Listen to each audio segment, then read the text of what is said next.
Hello, everyone, and welcome to a new little side podcast. It's not a side podcast, it's the same thing. It's only happening every week, but every other week, I will be doing like an educational talk. So we will call this Inclusion Starts Now Educational Talks. I don't know if there's anything more creative, you let me know.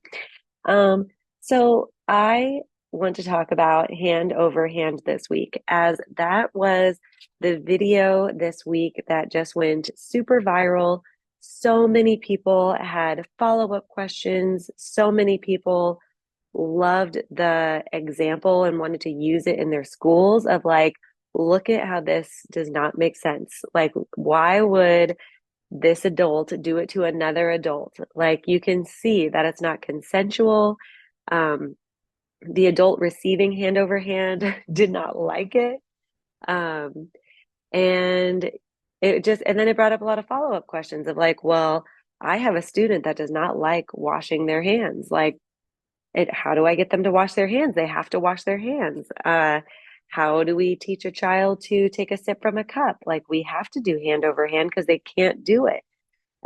Which is just, the comments that I got a lot. So we're going to break this down. First, I want to talk about why it's so important to, instead of doing hand over hand, is to do hand under hand.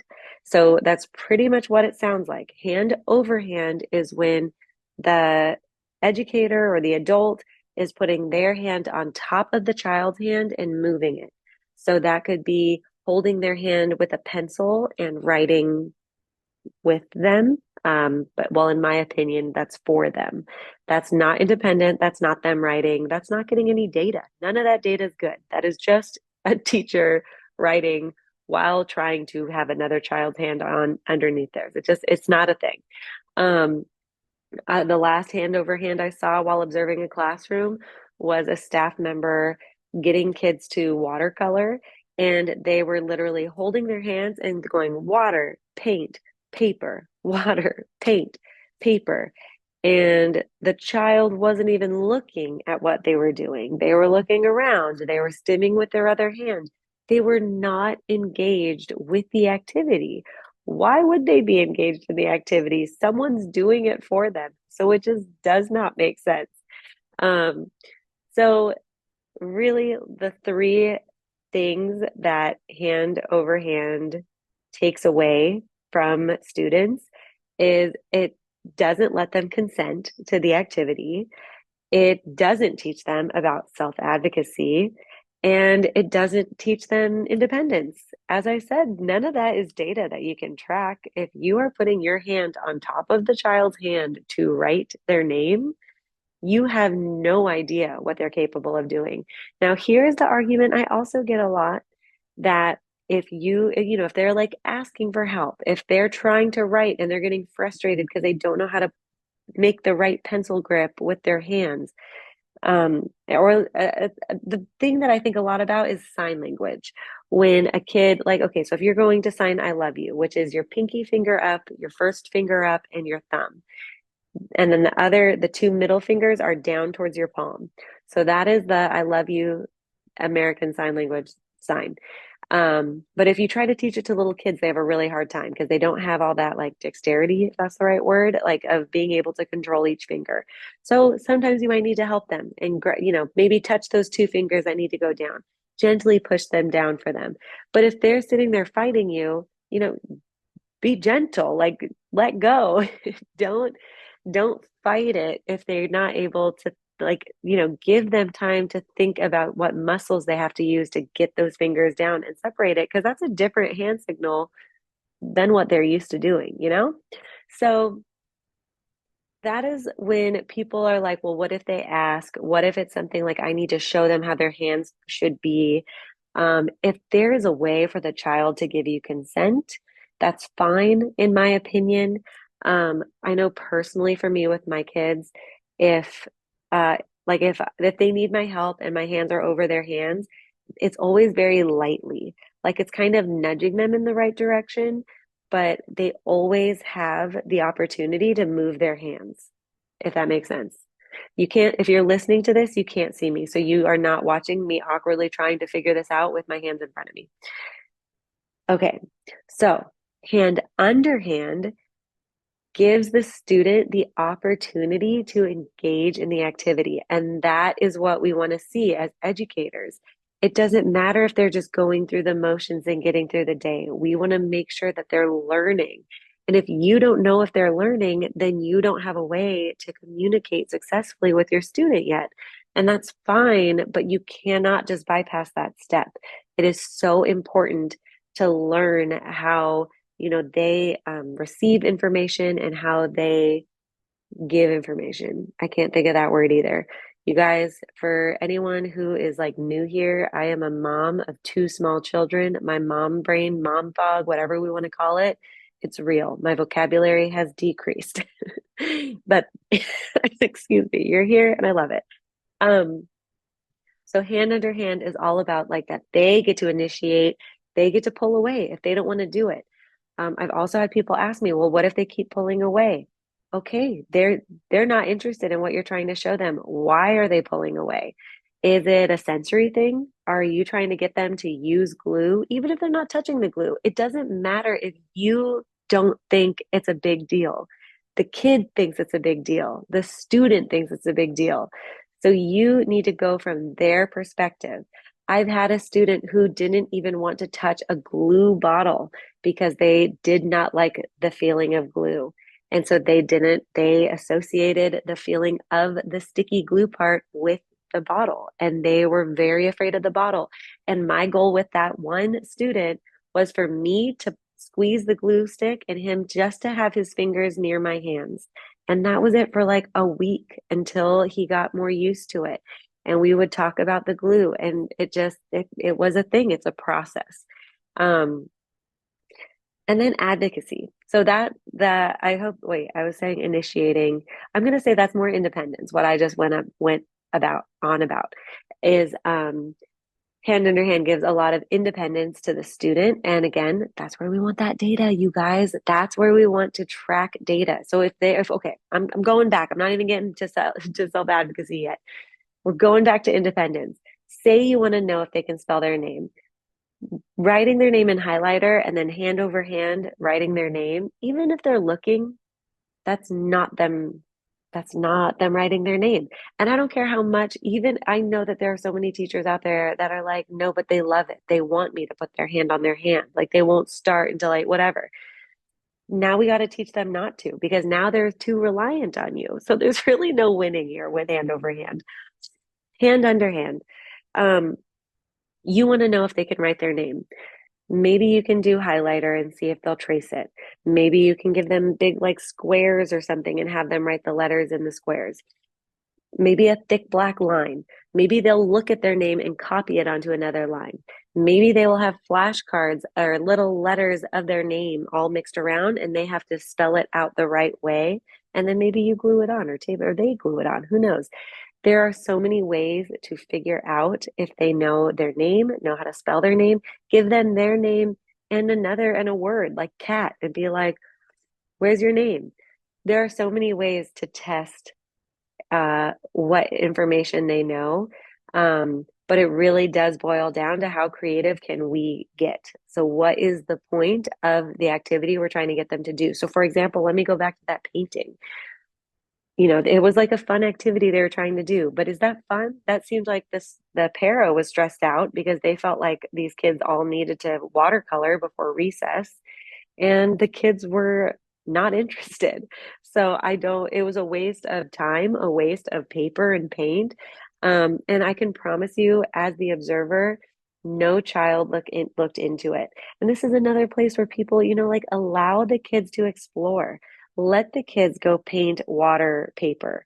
Let them go paper, paint paper. Let them explore and do trial and error and not do it the right way. Let them get frustrated and be like, hey, do you need help? Sign help, which is your dominant signing hand will be in an A or like kind of like a thumbs up, but your thumb's not all the way up. It's like kind of touching the top of your finger. And then you put it on your other hand that is flat, and then you push everything up. Again, if you're listening to this, Thank you. Um, so maybe you're asking them to sign help, use their AAC device, however they ask for help. But this is like a whole beautiful process that you can do right now because I know you can. Okay, I'm getting too excited. Uh, Advocacy. So it's so important to teach kids how to advocate for themselves. And I don't want anybody to respond to this saying, no, my child is too disabled. They cannot advocate for themselves. If they can't, then we need to find a way for them to. We need to find a way for them to communicate. I have had a student that communicate who had a one-on-one nurse with them who communicated uh, with their heart rate. And yes, it wasn't them, making their heart rate go quicker, um, but it took that, them, that was like their internal body showing us that they were getting excited for something, um, that they were noticing that there was a change. And I mean, that's a very like different kind of case, but it's showing that we can get very creative and find ways for people with extensive support needs, um, to communicate in some way. Because now that we know that that heart rate going up means something, maybe we can give this student like some visuals, and maybe we can say like, are you excited? And keep connecting it to a visual. Keep connecting it to something on an AAC device. Connect it to a sign. Are you excited? Those are your middle fingers pointing kind of forward, and then they go in a circle motion on your chest. Signing on a verbal podcast makes no sense. Why am I doing this? Um, so giving them advocacy. What was I saying? Teaching them how to self-advocate for themselves. That's a process because you, as the teacher, or parent, you need to find those times that they're advocating, and then you need to let them. You can't just be like, no, I'm the parent, I'm just going to do it. Like, nope, you need me, I'm just going to do it. No, if they say no, you have to explain, like, okay, I understand you don't want to wash your hands. It sucks. You have to wash your hands all the time. I get it. I don't like my hands getting wet. I personally do not like washing my hands. But do I wash my hands? Yes. Do I forget sometimes? That's not the point of this podcast. But how can we encourage each other? How can we encourage a student who doesn't like washing their hands to wash their hands? And I'll get to that in a little bit. And then lastly, consent. Hand under hand gives students the opportunity to pull away. So with a sensory item, maybe you're going to make like a Play-Doh into a ball.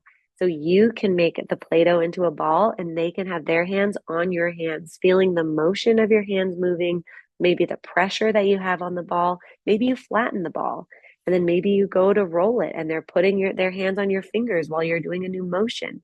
This is like in the deaf blind field, they do a lot of tactile sign language, and that is hand under hand signing. That is, the person who's deaf blind has their hands on top of your hands while you sign. And I have signed with people who are deaf blind many of times. It works. They completely understand what you're signing. It is possible. So hand under hand gives so much more opportunity to people that might get dismissed a little too much. Wow, I'm already talking so much. I thought this was going to be like 10 minutes long, but here we are. Okay, so examples and alternatives. I want to talk about the hand washing that I keep saying I'm going to talk about. Now's the time. So someone asked me, they were like, I have some students, they do not like washing their hands. We can only do it if it's hand over hand. Now, this is how I do it with my kids who also don't like washing their hands. Um, First, I model. So I show them how much I wash my hands. And it's kind of like when you're potty training little kids, if you have little kids, not in the classroom, I would not do this in the classroom, but when I was potty training my kids at home, a book that my partner and I read talked about making sure they saw us going potty. So they saw that it was, something that we all do, like, and show them the process of like, I would say like, oh, you know what? I think I have to go potty. And I'd go to the toilet and I'd pee and I'd wipe and then I'd wash my hands. And it was the whole process. And they're usually still in the bathroom with me, but, It was a whole process that they were watching me model for them. And even if they're not watching me, of course, I still wash my hands, but it's important to like not like don't not do something because you don't think you're being watched because there are other subtle ways that they can maybe they're hearing me turn on the sink. Maybe they're smelling the soap on my hands once I'm done. Maybe they're feeling that my hands are still kind of wet once it's done. Um, so all of those things are really important is that you need to model. So I want to talk about the examples of washing your hands and another example of teaching a child how to drink out of a cup. So washing hands, model. The cup one, um, modeling, but seeing what water cup they need to be independent.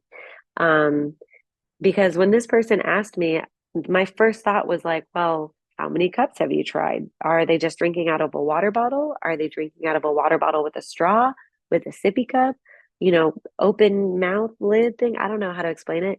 Um, what is a water? Because there are so many options these days, and there are so many not spillable options. But it depends on their physical ability to drink out of a cup and what kind of cups you have. What kind of cups do they use at home?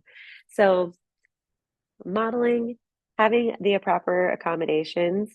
Um, and I love good visual aids. I mean, especially when I was a teacher, I loved having near the sink little picture PEX, picture exchange communication system, or board maker icons. And I usually tried to make sure they were the ones that were also in my students' AAC devices. So they were just like familiar and being seen everywhere, access. I could talk about access forever. Um, but it would be a little strip of like 5 pictures of like, get your hands wet, put soap on your hands, scrub your hands for 20 seconds, rinse your hands, dry your hands. Wow, that was 5. Good job, Kayla. So washing your hands. So then it shows the pictures and then you walk them through it. And if you're trying to get them to get their hands wet and they're really against it, how else can we get them more comfortable with water? Is the faucet too much? Is the temperature not? Is it too cold, too hot? Would they rather have a bucket that they can dip their hands in? Is the, pressure coming out of the faucet too much? Are they getting spritzed? Like when they put their hands under the faucet, is it hitting them back in the face and they don't like that? Like there are so many reasons that a child could be not wanting to do something. And if we don't take the time to figure it out, it's just not going to get any better. So, all that stuff is good. Directions. So, especially with washing hands, I will usually wash my hands when I'm teaching washing hands with kids, that I will put my hands under the water with them. If they don't want to, maybe I'll cup up some water in my hands and bring it to them and then see if we can like kind of do it together. Like they'll put their hands in my hands. Um, and then soap. Maybe I'll take the soap and bring it to them and then they can take it off my hands. And again, it's just a process. And maybe the first time they wash their hands, it's not going to be that good. Hopefully their hands aren't really that dirty, but maybe you're just going to be scrubbing palms like this. I love countdowns, and that is probably going to be my next educational talk. I love, love, love countdowns. I do countdowns for everything. When I'm cleaning my toddler's face off, I do a 5-second countdown. When they don't want to do something, I do a countdown to be like, you know, let's see if we can clean up all these toys in 20 seconds or something or whatever. And that's because they like it. If it gives you too much anxiety, don't do it. Um, what am I talking about? Washing hands. So we do count for washing hands and we try really hard to do 10 seconds. And even if I'm not washing my hands, I will still be modeling it to the side. I'll be like, ooh, 1, 2, 3. Oh yeah, let's get the back. 4, 5. You really have to make the whole process fun to get the child interested in learning. And I know people might say like, we just have to do things sometimes. Like it's just, it's for our health. We just have to do it. We can't make everything fun. Well, you're a Scrooge. So that's all I have to say about that. Make things fun. Life can be fun. Okay, let me look at my notes. How else can we bring the activity to them? How else can we bring the activity to them? So sensory things, painting. Maybe you're trying to do finger painting, but there's some kids who just don't want to finger paint. Can you give them a big paintbrush, like a thick one, so they know it's not going to touch them? And do they want to wear a glove so they can be a part of it? Is there an art activity that's adjacent to painting? Do they have to paint? Like, could they use crayons? Could they use something else that's not going to get on their fingers so they can enjoy the activity? Because these, like, are they in painting 101 or are they trying to draw a picture of the cow of the book that they're reading or whatever? So, bringing the activity to them to where they are at is very important. Woo, man. Okay. I just talked so much. I'm pretty sure it has been about 20 minutes, and I really wanted to make these educational talks short and sweet and to the point. So you just leave it. I mean, you listen to it and take all the information you need. So inclusion starts now. What I'm doing now, though, to end every podcast episode, which I'm very excited about, is I have this new Mystic Cats tarot card reading. And, how long is this going to last? I don't know. But I just started it and I'm doing it. So, do I totally believe in this stuff? You know, it's fun. This is all that stuff about making life fun. And it is fun. Am I doing it right? I don't know. Maybe not. If you know about tarot reading, let me know. But they're cats and it's simple and it's cute. And who doesn't want something fun to believe in every once in a while? I did already one right when I got it, and I asked about like how my job was going to be for the rest of the year. And it was such a positive card. And it said something about like being creative or just like getting all this spark back. And I do really feel that. So let's see. I always want it to be kind of about the topic that we talked about. So we were talking about hand over hand. Oh my gosh, I'm so sorry. I would say I'd edit that out, but I'm probably not going to edit these videos at all because I really don't like listening to myself talk by myself. Okay, what is a question that I can ask about? Let's ask something about independence. Um, oh man, this is okay. This is hard. I'm really not thinking of anything good because it's supposed to be like a generic like question, just like an open-ended question. Um, what? Oh, I don't know what will come out of these inclusion starts now educational talks podcast episodes. Will will anything good come out? Ooh, okay. I got Queen of Cups, but it was upside down, which is a thing that I have to remember. Thank you so much for being here and still listening to this. How fun. Queen of Cups. Here we go. So it was reversed. Oh, so fun. Insecurity and neediness. The queen's emotions flow out of her like a river. This cat isn't scared of water. Oh, great. Does that mean I'm going to cry because these episodes are going to have so much backlash? Should I not post this episode?